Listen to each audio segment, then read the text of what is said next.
Oke, Assalamualaikum warahmatullahi wabarakatuh. Selamat malam, sore, pagi, dimanapun kalian berada, kapanpun kalian melihat video ini. Perkenalkan kami dari kelompok Semangka. Pada kesempatan kali ini kita akan membahas tugas teknik reservoir 2, yaitu mengenai type curves. Kelompok ini beranggotakan saya sendiri, Muhammad Farid Afwan dengan NIM 033, dan ada dua teman saya yang tidak dapat mengaktifkan kamera pada kesempatan kali ini, yaitu ada Franciscus Simanjorang dengan NIM 13 dan Yosua Chandra dengan NIM 75. Pada kesempatan kali ini kami akan membahas 3 dari 5 pilihan yang telah diberikan tentang type curves. Pada kesempatan kali ini kami akan membahas Carter type curves, Green Carter type curves, dan yang ketiga ataupun yang terakhir itu adalah Palacio-Blazingian type curves. Oke, tanpa menunggu lama, kami akan langsung menjelaskan tentang Carter type curves yang pertama. Oke, pada Carter type curves ini saya sendirian akan menjelaskannya.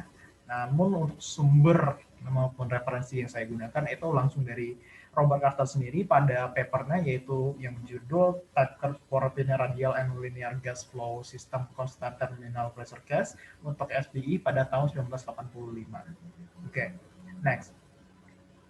Nah, sebelum saya menjelaskan slide ini tentang asumsi-asumsi yang digunakan Robert Carter, saya akan menjelaskan dulu tentang type curves yang dibuat oleh Robert Carter ini. Jadi type curves ini adalah pembaruan ataupun update dari Verkovitch curve yang 5 tahun sebelumnya, yaitu di tahun 1980-nya. Itu ada beberapa parameter yang dibentuk oleh Carter untuk mempermudah dan mempresisikan atau membuat lebih akurat pada type curves dan parameter yang akan dicari oleh type curves ini begitu. Nah, dalam asumsi-asumsi yang digunakan Carter pada type curve-nya untuk membangun type curves-nya itu ada 6. Pada yang pertama itu asumsinya adalah flow geometrinya itu radial. Jadi reservoirnya itu berbentuknya circular flow-nya ataupun itu located di well finite radius, jadi radius yang terbatas, jadi benar-benar dekat dengan sumur, jadi makanya alirannya radial. Nah, begitupun juga sebenarnya ini bisa flow-nya linear, namun ada limitasinya, yaitu RE sama dengan RW sama dengan R minus 41. Nah, untuk linear sendiri itu sebenarnya juga dapat ditentukan oleh parameter-parameter yang akan saya jelaskan nanti di slide-slide pada pembentukan dari type curve-nya sendiri tentang linear. Nah, yang kedua kita lanjut dulu, itu permeabilitas, porositas maupun ketebalan dari reservoir itu konstan sepanjang reservoirnya. Jadi nilai-nilai ketiga ini konstan. Nah, untuk yang ketiga itu tentang tekanan di bottom hole. Jadi bottom hole flowing pressure atau BHFED kita bilangnya itu konstan. Atau sebenarnya kita bisa bilang dalam istilah matematisnya atau simbol matematisnya itu PWF-nya konstan di sekitar reservoirnya. Jadi itu juga konstan. Nah, next asumsi yang keempat itu ada lagi yang sebenarnya konstan. Jadi porositas dan lain-lain, probabilitas dan ketebalan dan bottom hole pressure-nya juga konstan. Itu ada PI-nya atau initial reservoir pressure juga konstan dan independen terhadap posisinya.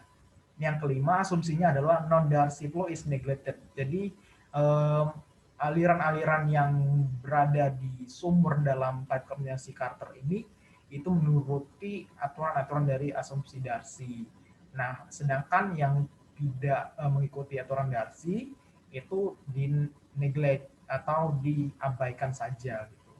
Nah, asumsi terakhir yang digunakan dalam Carter type curves itu adalah untuk flowing fluidnya, untuk gas itu viscosity dan compressibilitasnya itu bisa varies, jadi bisa bermacam-macam di pressure gitu. Dari pressure bervariasi ya maksudnya dalam ininya viscosity dan compressibilitasnya. Dan untuk oil ini sebenarnya walaupun dalam pembentukan papernya dan asumsi untuk type curve-nya segala macamnya itu Carter menggunakannya khusus untuk gas rate ya. Namun itu bisa juga dikorelasikan pada akhirnya nanti untuk sumber oil. Nah, untuk konstan eh, di oil itu konstannya itu di viskositas dan kompresibilitas, sedangkan pada gas itu untuk fluidnya di viskositas dan kompresibilitasnya itu bisa berubah-ubah, jadi bisa beraneka-ragam. Oke, next. Nah, kita lanjut tentang equation. Jadi ada beberapa persamaan yang digunakan dalam pembentukan Carter type curves ini. Yang pertama itu kita sudah tahu sendiri, yaitu dimensionless flow rate (QD). Yang kedua itu dimensionless time atau TD. Yang ketiga dan yang keempat itu adalah hal yang baru. Parameter inilah yang dibentuk oleh Carter type curves dalam membentuk type curves-nya untuk memudahkan dan membuat type curve itu menjadi akurat hasilnya, yaitu di eta atau sama di efisiensi rumusnya itu adalah flow regime geometry. Jadi geometri yang membentuk aliran itu sebenarnya aliran apa gitu. Nah, itu parameter yang digunakan eta. Itu di persamaan ketiga. Nah, yang keempat itu ada lambda. Nah, lambda ini adalah drawdown parameter. Jadi kalau kita berbicara tentang drawdown, kita juga berbicara tentang besar kecil dari pressure drop. Jadi kita melihat bagaimana penurunan tekanan terhadap waktu ya. Jadi kalau kita bilang dengan drawdown, jadi kita bisa lihat itu dari parameter yang digunakan oleh Carter ini, yaitu lambda. Nah, parameter ini sebenarnya adalah pembaruan dari variabel yang digunakan dalam Perkovich, yaitu μg dan μcg. Nah, itu diperbarui menjadi suatu variabel, bukan lagi μcg dan kali μg cg itu kan, itu bisa jadi satu variabel saja, yaitu lambda sebagai drawdown parameter. Nah, next. Next. Oke. Nah, beginilah bentuk dari type curves yang dibentuk Carter pada tahun 1985. Kita bisa lihat itu bentuknya log-log scale. Jadi sumbu y-nya itu dalam logaritmik dan sumbu x-nya juga dalam logaritmik. Untuk sumbu y itu kita plot QD atau flow rate dimensionless, dan TD pada sumbu x-nya yaitu dimensionless time. Nah, sebenarnya kita bisa melihat sesuatu sebenarnya dari type curves ini. Saya akan annotate dulu untuk ini. Nah, kita bisa lihat bahwa dan kita bisa tahu dari beberapa parameter yang dapat digunakan di sini. Pertama ada parameter eta. Nah, parameter paling tinggi ini bisa digunakan untuk mencari flow regime-nya. Untuk paling tinggi ini kita bisa katakan untuk linear. Nah, sedangkan yang paling rendah itu di 1,004 itu kita gunakan untuk radial. Nah, untuk dari curves-nya sendiri itu kita bisa lihat beberapa curves ini akan pertama akan makin lama makin menyempit. Nah, ketika mereka sudah menyempit itu akan melebar kembali.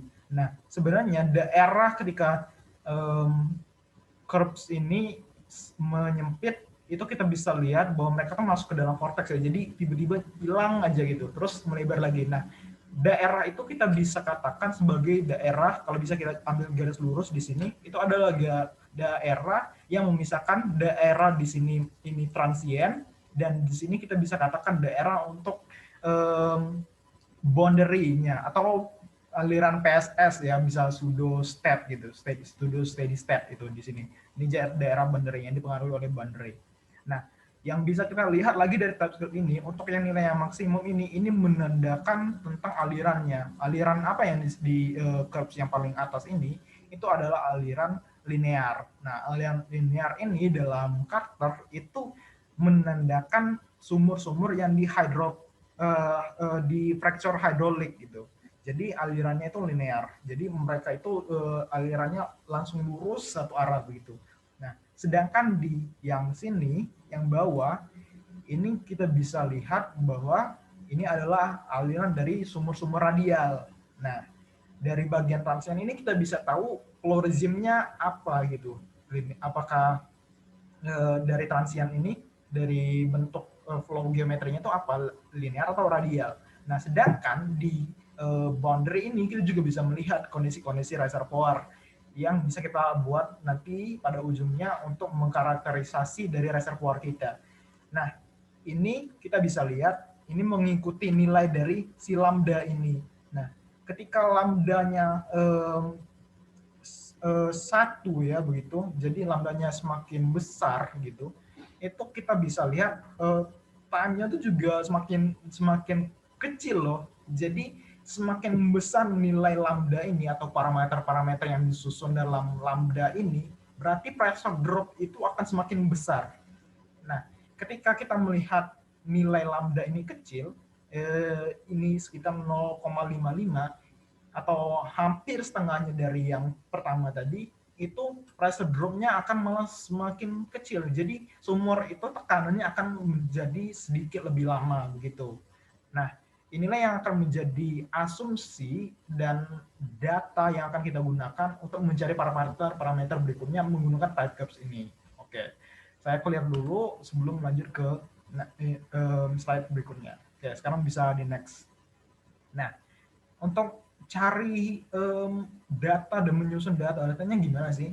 Nah, ada beberapa hal yang kita harus lakukan. Yang pertama kali kita harus cari dulu lambda, yaitu drawdown parameternya dulu. Nah, di sini ada problem, saya ambil langsung dari Carternya sendiri. Ini ada beberapa tabel, yaitu tentang tekanan, ada viskositas, ada Z faktor, karena kita berbicara tentang sumber gas ya, maka ada compressibility factor, yaitu Z faktornya. Nah, ada juga parameter waktu tentu saja, dan progression rate atau Q. Nah, untuk pertama kali kita cari dulu, compute atau hitung dulu nilai lambdanya.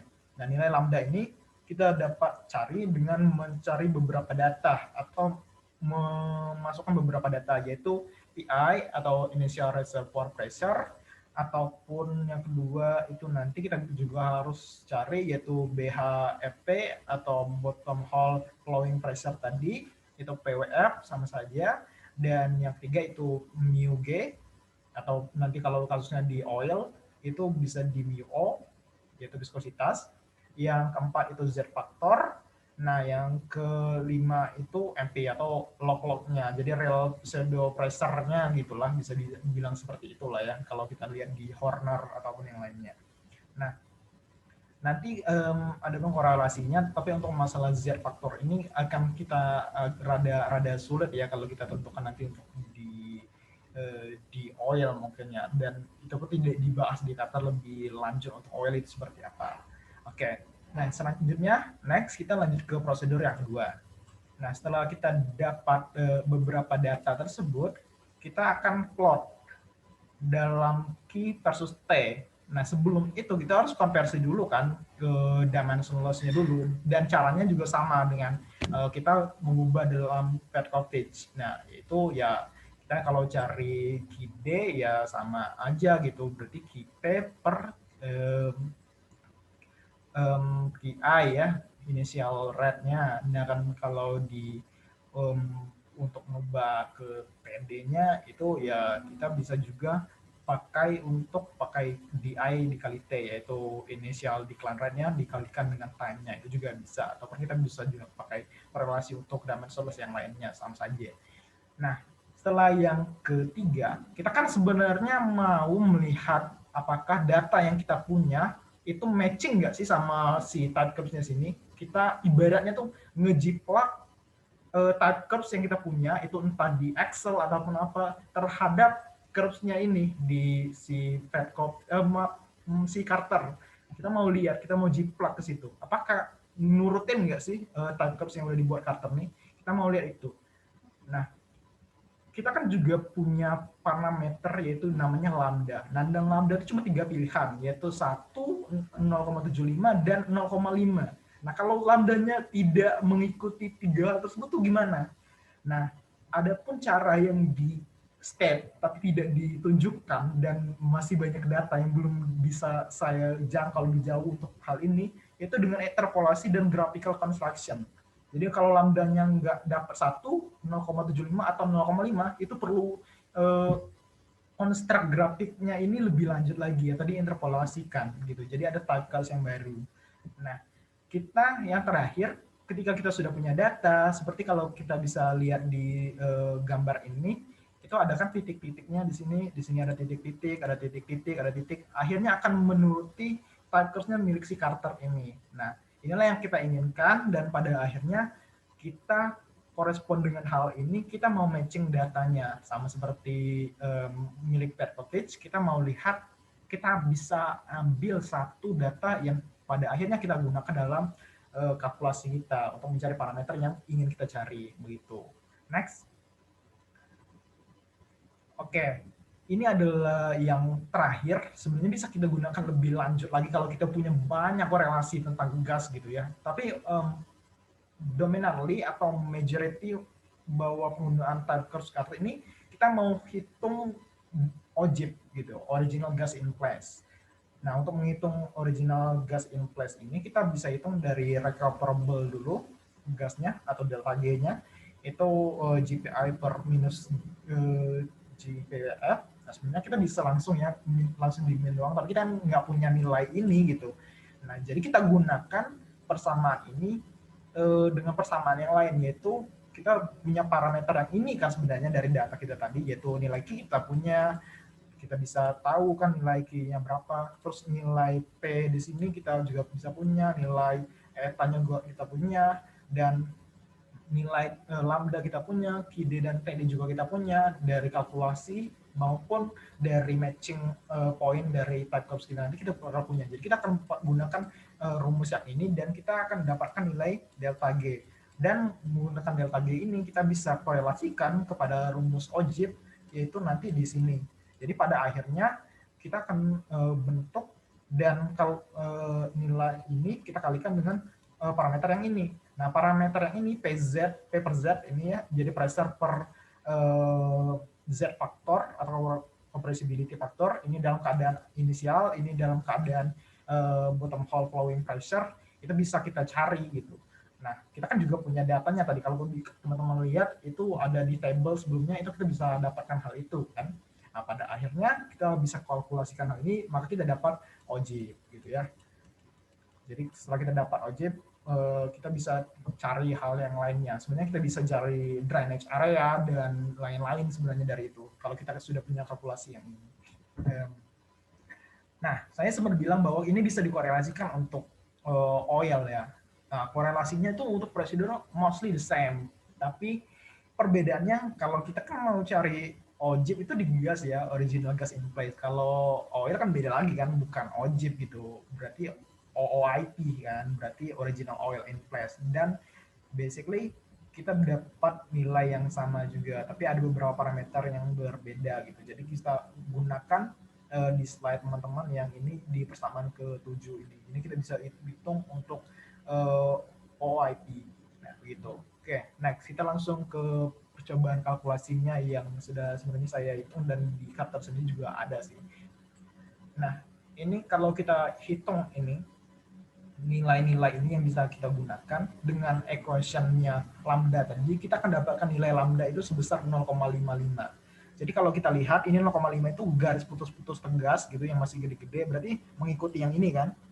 Dan nanti itu ternyata memang kalau kita plot key-nya nanti dalam Diamond loss terhadap T dan dalam Diamond loss juga, itu kita akan mengikuti ini, yang ini ternyata. Dan sebenarnya itu kita bisa lihat itu udah matching kan sebenarnya, dan akan mengikuti ke sini dan pada akhirnya ke sini. Jadi kita bisa lihat perpanjangan dari kurva ini akan mengikuti eta yang ini di 1,045, dan eta itu kita bisa lihat ya, berarti ada dalam antara rezim ya, maaf bukan rezim, itu geometrinya entah itu linear ataupun radial begitu kan. Berarti di antara itu. Jadi kita bisa kita cari lagi untuk sebenarnya eta yang segini ini apa sih geometrinya, kita bisa tahu itu. Nah, kita dari type curves ini kita akan matching satu data kan sama aja seperti Petkovic. Kita mau lihat titik di sini yang mana sih yang mengikuti benar-benar type curves-nya, itu bisa yang mana sih? Kita bisa pilih dan kita bisa pilih bebas itu sebenarnya.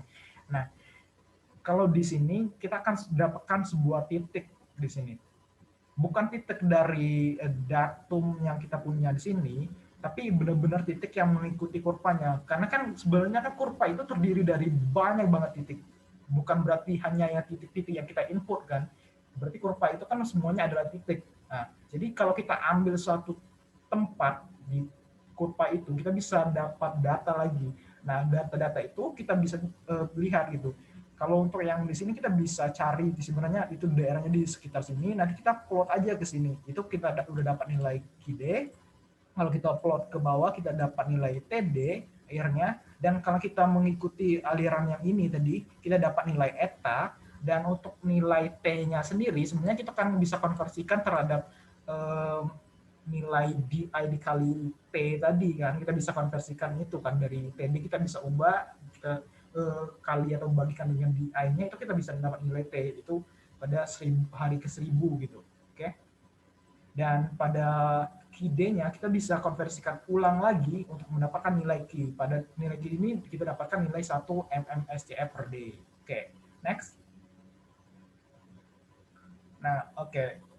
Saya rasa saya sudah banyak apa ya menjelaskannya walaupun belum begitu detail ya. Semoga nggak bingung sampai di prosedur yang sini. Setelah kita dapat nilai tadi, kita akan pakai yang ini tadi kan dalam prosedurnya. Nah, itu sama seperti biasa, matematis biasa. Jadi nilai yang kita sudah dapatkan, kita input. Pada akhirnya kita akan dapat nilai DHG itu sebesar 2.860 mmSCF. Lalu nilai ini kita masukkan ke dalam sini. Lalu kita dapatkan nilai untuk keadaan inisial P per Z-nya segini, sama yang ini dan yang ini. Terus kita bagi untuk nilai ini dengan nilai P per Z inisialnya dikurang dengan nilai P per Z dalam BHP-nya begitu. Pada akhirnya setelah kita kalikan dengan delta G-nya, kita akan dapatkan original gas in place-nya yaitu sebesar 3.176 mmSCF begitu.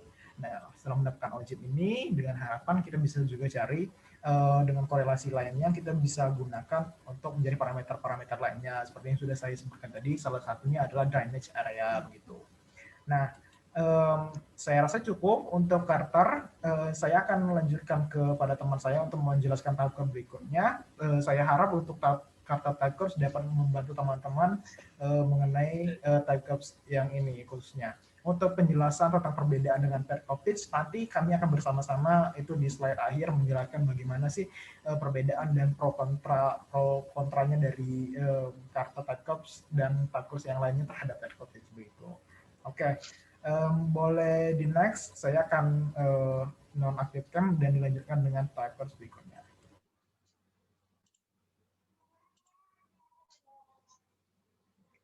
Ya, selanjutnya adalah giliran saya untuk menjelaskan tentang Gringarton type curve.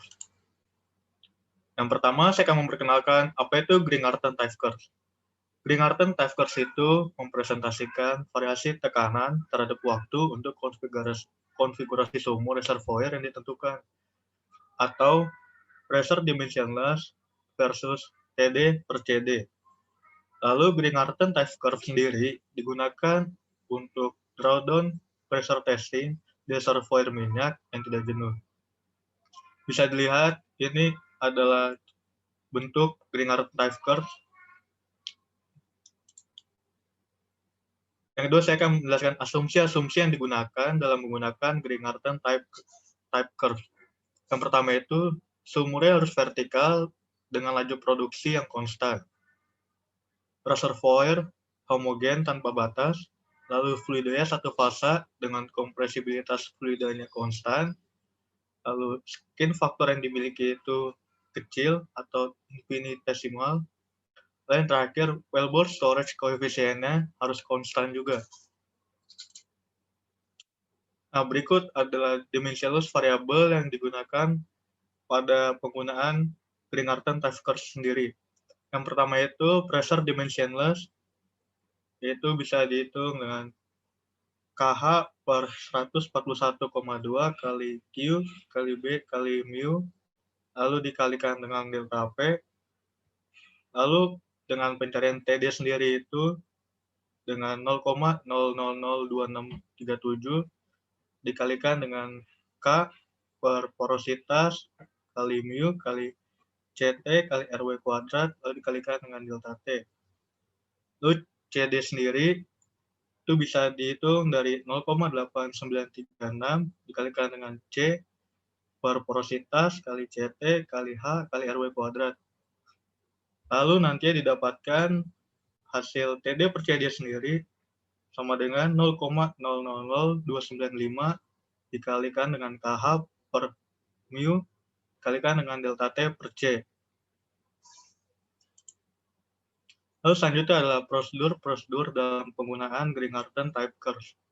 Yang pertama itu nantinya kita harus memplot delta P dan turunan tekanan terhadap delta T.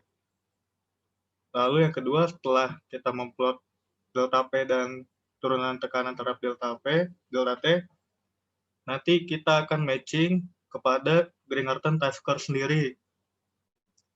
Dan yang ketiga, pada saat matching dengan Green-Cartan type curve, nanti akan didapatkan nilai CD eksponensial 2S.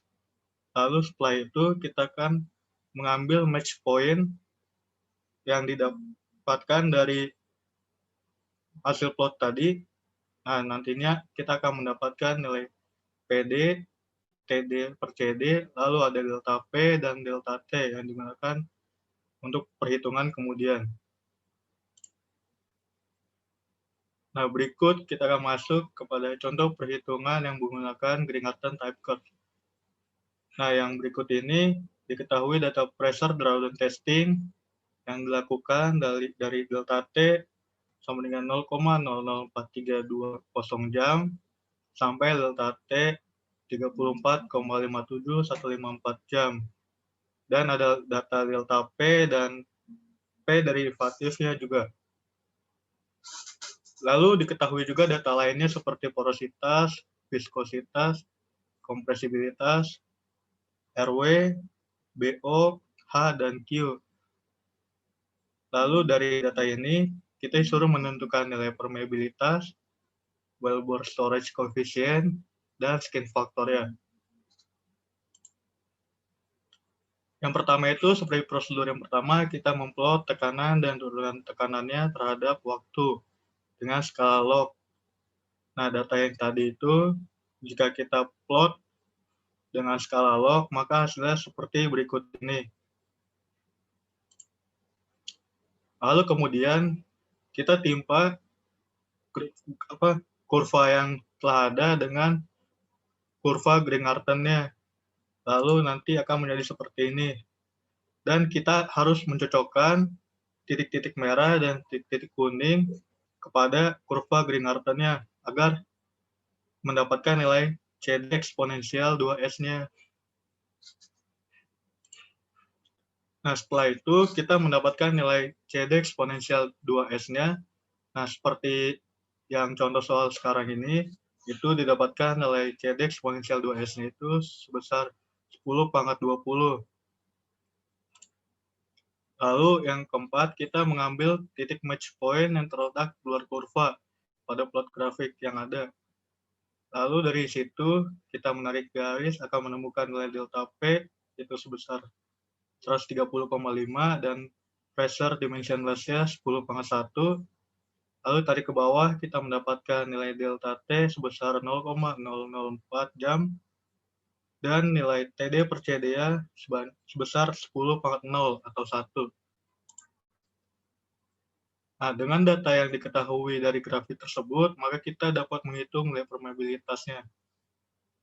Yang pertama, nilai K itu dapat dihitung dengan cara perhitungan 141,2 dikali Q kali B kali mu per H dikalikan dengan PD per delta P yang didapatkan dari match point-nya. Dengan PD sebesar 10 dan delta P sebesar 130,5, maka kita akan mendapatkan nilai permeabilitas sebesar 30 milidarcy. Lalu yang kedua, kita disuruh menghitung nilai wellbore storage-nya. Dengan nilai C sama dengan 0,0002637 dikalikan dengan K dibagi dengan porositas kali mu kali CT kali RW kuadrat. lalu dikalikan dengan delta T per TD per CD yang didapatkan dari match point juga. Dengan delta T sebesar 0,004 dan nilai TD per CD sebesar 1, maka didapatkan nilai Wellbore Storage Coefficient-nya sebesar 7,534. Lalu yang terakhir, kita disuruh menghitung nilai skin factor pada sumur tersebut dengan cara S sama dengan setengah dikalikan CD eksponensial pangkat 2S per CD yang didapatkan dari match point. Dengan CD eksponensial pangkat 2S sebesar 10 pangkat 20 dan CD yang didapatkan dari perhitungan sebelumnya sebesar 7,534, maka didapatkan nilai skin faktornya sebesar 22. Nah, berikut adalah penjelasan tentang Green-Harden type curve yang dapat saya jelaskan. Berikutnya akan dilanjutkan oleh teman saya.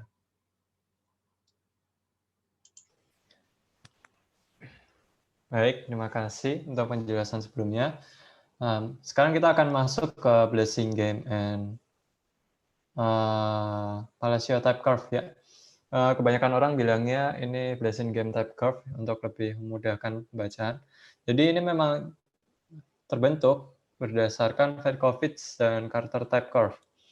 Ya, karena terbentuknya sendiri pada tahun 1993 setelah 13 tahun kira-kira setelah Verkovitz di develop. Nah, jadi apa yang kita lakukan pada type curve Blessing Game adalah kita melakukan simplifikasi dari bottom hole flowing pressure dan flow rate data, kita ubah menjadi equivalent constant rate data, yang mana kalau kita ketahui bahwa perhitungan akan menjadi lebih mudah kalau kita menggunakan sesuatu yang konstan seperti itu.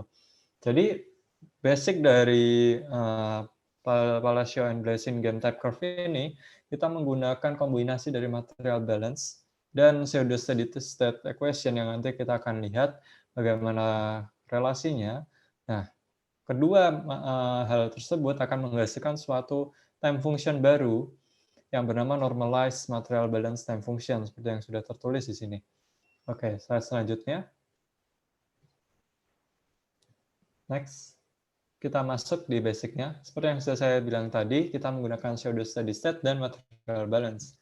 Nah, di sini kita bisa lihat bahwa ini adalah basic persamaan pseudo steady state ya, menggunakan MP minus MPWF dan sebagainya.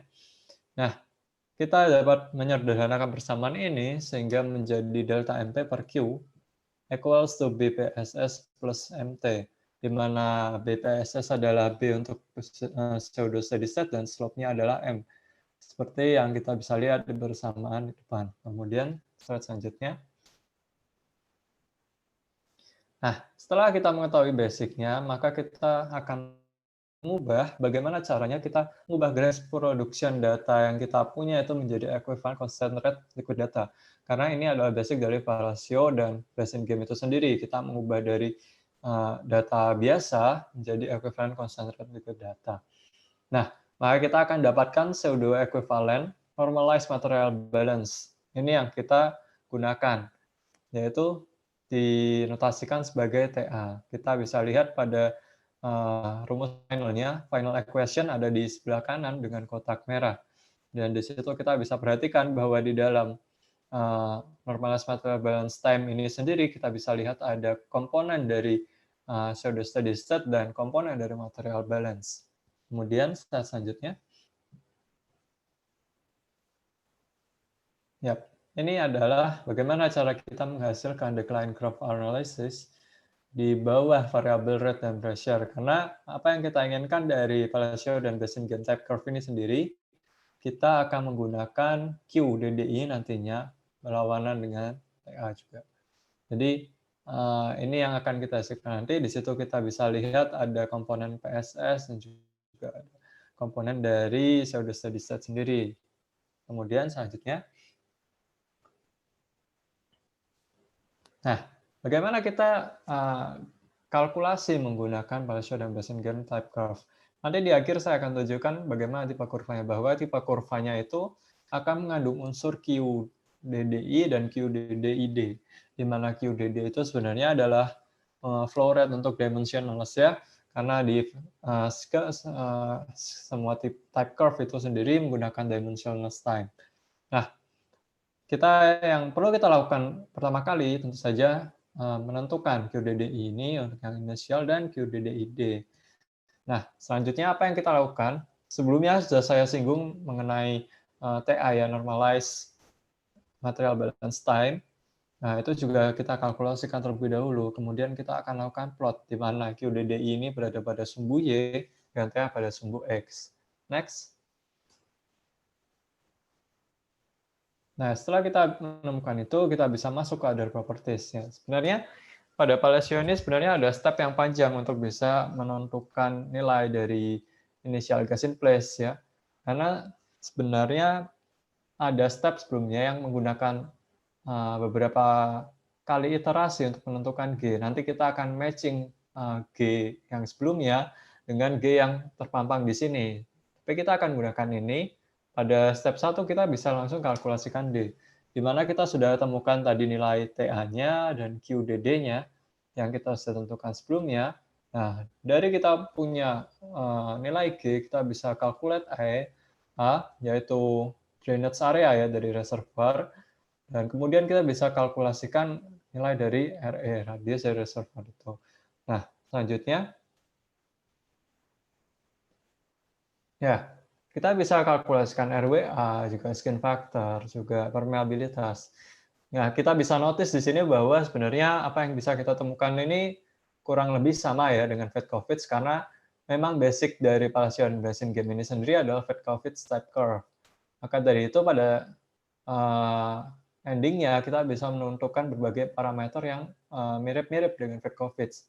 Di sini kita bisa lihat, kita bisa tentukan skin factor, kita bisa tentukan permeabilitas juga seperti itu. Oke, slide selanjutnya. Ini ada nomenklatur ya, untuk kalau ada yang tidak mengerti bagaimana singkatan-singkatan tadi.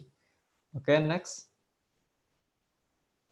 Nah, ini adalah salah satu contoh ya untuk suatu lapangan di El Dorado Field, Guanacos Reservoir. Jadi reservoirnya bernama Guanacos dan autornya sendiri sebenarnya pada paper yang ini untuk El Dorado Field ini sendiri menggunakan beberapa tipe untuk estimasi OGIP gitu. Nah, salah satu yang dia gunakan adalah Basin Game dan Palacio Type Curve ini. Untuk perbandingan lainnya kita bisa lihat di slide selanjutnya. Next.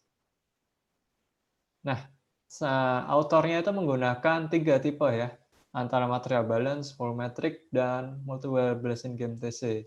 Jadi bisa dilihat dari sini ada beberapa perbedaan dalam estimasi OGIP-nya. Dan pada paper tersebut bisa autor menyinggung bahwa hasil yang dilakukan dari perhitungan menggunakan Basin Game ini memang cenderung lebih baik dan lebih akurat. Next. Ya, ini yang saya singgung tadi bahwa Palacio Basin Game sangat berhubungan erat dengan Fedkovich ya. Nah, satu-satunya hal yang membedakan adalah bahwa ketika kita gunakan, lihat pada grafik Fedkovich di situ kita lihat ada T dimensionless, hanya T dimensionless. Sementara pada Palacio Basin Game, dimensionless time-nya kita ubah lagi menjadi material balance normalized ya, time dimensionless. Jadi itu bedanya. Dan selanjutnya, ya ini difference-nya ya, seperti yang sudah saya jelaskan tadi. Pada Fedkovich itu pada Basin Game production time-nya di-replace dengan material balance time, TA, seperti itu. Oke, next. Ini adalah beberapa referensi ya. Nah, itu paper yang sebelumnya oleh Adrian PM Cabrera. Itu bisa kita lihat di Juan Petro. Selanjutnya, kita akan masuk ke comparison dari 4 grafik tersebut. Ya. Jadi kita bisa lihat masing-masing dari grafik dan sebelumnya sudah dijelaskan masing-masing. Mungkin kita bisa recall kembali ya. Kita mungkin mulai dari Carter terlebih dahulu. Mungkin secara singkat ya, Fadil. Baik, oke. Saya akan menjelaskan tentang type-curve-nya Carter terhadap Fedkovich. Nah, Carter itu sendiri seperti yang saya sudah jelaskan sebelumnya, itu pertama memiliki keunggulan dalam akurasinya, karena updated dari Petkovic, dia memiliki parameter tersendiri untuk flow geometrinya dan drawdown parameter. Itu akan menjadi keuntungan dalam akurasinya begitu. Nah, dalam Carter ini itu juga ada cons-nya gitu ya, ada kekurangannya, yaitu dia hanya dapat digunakan dalam fluida satu fase saja. Kalau gas ya gas semua gitu. Kalau sumbernya itu oil, ya udah kita harus pure oil, benar-benar oil untuk korelasinya begitu. Kita nggak bisa bangun curve ini dengan dual pass, apalagi multi pass system gitu ya, nggak bisa. Nah, dalam Carter ini kita dapat gunakan juga berlaku itu pada nanti, yaitu pertama infinite acting linear flow, yang kedua itu infinite acting untuk radial flow, dan juga di kondisi boundaries begitu. Nah, untuk tujuannya sendiri kita bisa dapat setidaknya pertama kita dapat menentukan objek, yang kedua kita dapat menentukan karakterisasi dari karakter dari reservoirnya, sehingga kita bisa cari parameter-parameter yang dapat mendukung reservoir kita itu. Jadi kita bisa dapat tentukan dari Carter ini terhadap Petkovic yang sebelumnya, jadi lebih update. Oke, begitu. Silakan teman-teman yang lain menanyakan. Lalu selanjutnya saya akan menjelaskan tentang perbedaan antara Green-Arten type curve dengan Petkovic. Yang pertama itu, pada Petkovic itu, karakteristik reservoir itu adalah oil and gas reservoir. Sedangkan pada Green-Arten itu, karakteristiknya unsaturated oil and gas reservoir. Lalu yang berikutnya itu perbedaannya, pada Petkovic itu penggunaannya untuk menentukan OGIP dan OIP atau original gas in place dan original oil in place. Sedangkan pada penggunaan Green-Arten type curve itu untuk menentukan permeabilitas, wellbore storage coefficient, lalu yang terakhir kita bisa menentukan skin factor dari sumurnya. Itu adalah perbedaan dari Green-Arten dan Petkovic. Lalu selanjutnya akan dilanjutkan dengan teman saya. Oke, jadi seperti yang sudah saya sampaikan sebelumnya, intinya dari Petkovic dan Palacio ini perbandingannya hanya pada dimensionless time-nya ya. Di Palacio ini kita gunakan normalized monotone bias time function gitu. Jadi kita ubah bukan jadi TDD lagi, melainkan jadi TTA. Dan kita mencapai pada penghujung presentasi dan pembelajaran kita. Saya berharap bahwa apa yang kami sampaikan bisa membantu teman-teman semua ya. Bagaimana kita bisa memahami tipe-tipe kurva. Mungkin banyak dari kami kekurangan dalam menjelaskan. Saya harapkan kita bisa menyelesaikan masalah dengan berdiskusi ya, jika ada yang ingin didiskusikan. Silahkan ditulis di kolom komentar dan kami akan berusaha menjawab sebisanya. Demikian saya, Fadil, dan Frans undur diri dari presentasi ini. Terima kasih dan sampai jumpa lagi. Sampai jumpa semuanya. Sip, sip.